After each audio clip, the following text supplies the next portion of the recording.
അപ്പോൾ ഗൈസ് വളരെ ഫേമസ് ആയിക്കൊണ്ടിരിക്കുന്ന ഒരു ഐസ്ക്രീമാണിത്. ഈ ഐസ്ക്രീം നമ്മളും വാങ്ങിച്ചു ഈ ഐസ്ക്രീം, മാംഗോ ഐസ്ക്രീം. നമ്മളും ഇതൊന്ന് കഴിച്ച് നോക്കണം. എല്ലാവരും പറയുന്നത് ഇതങ്ങ് ഭയങ്കര നല്ലതാണ്. 10 ദിർഹമാണ് ഇതിൻ്റെ വില. ഇതിപ്പോൾ കുറച്ച് മെൽറ്റായിട്ടുണ്ട്. അപ്പം നമ്മളതുകൊണ്ട് ഇതൊന്ന് ഫ്രിഡ്ജ് വെച്ചിട്ട് നമ്മളൊന്ന് കഴിക്കുന്നതായിരിക്കും. നമ്മളിവിടുത്തെ ലുലുന്ന് വാങ്ങിച്ചതാണ് ഗൈസ്. അപ്പോൾ നമ്മളിത് ഫ്രിഡ്ജ് വെച്ചിട്ടാണ് ഇത് കഴിക്കുന്നത്. ഓക്കെ, അപ്പോൾ നമ്മൾ അന്നേരം നോക്കാം ഗൈസ്.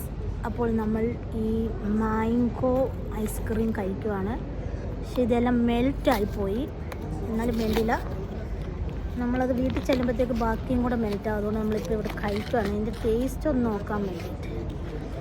നമുക്കറിയാൻ പാടില്ല ഇതെങ്ങനെയാണ് സംഭവം. തുറന്നു വരുമ്പോൾ ഇങ്ങനെ ഇരിക്കും. അപ്പോൾ ഗൈസ് ഇതേ നമ്മളിത് ഇങ്ങനെ പെതുക്കെ എങ്ങനെയാണാവും പതുക്കെ ഇത് തുറക്കണം കേട്ടോ. അതെങ്ങനെയാണെന്ന് അറിയത്തില്ല ഗൈസ്.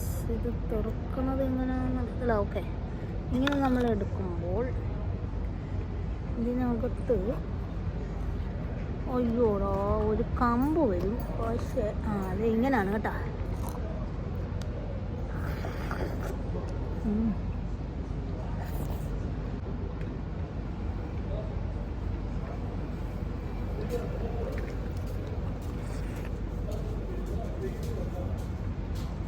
അത്ര വലിയ സംഭവമൊന്നുമില്ല ഗൈസ്. എൻ്റെ അഭിപ്രായത്തിൽ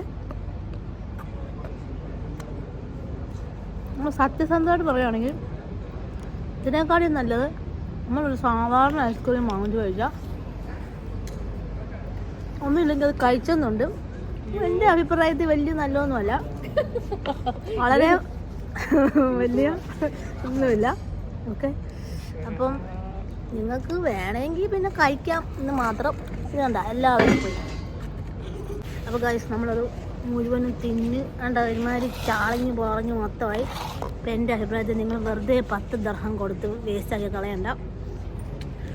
വലിയ ടേസ്റ്റ് അങ്ങനെയൊന്നുമില്ല. പിന്നെ ഇതിനെക്കാട്ടും നല്ല നമ്മൾ സാധാരണ ഒരു ഐസ്ക്രീം വാങ്ങിച്ച് കഴിക്കുന്നതായിരിക്കും. പിന്നെ ആഗ്രഹത്തിന് കഴിക്കണമെങ്കിൽ നിങ്ങൾക്ക് കഴിക്കാം കേട്ടോ.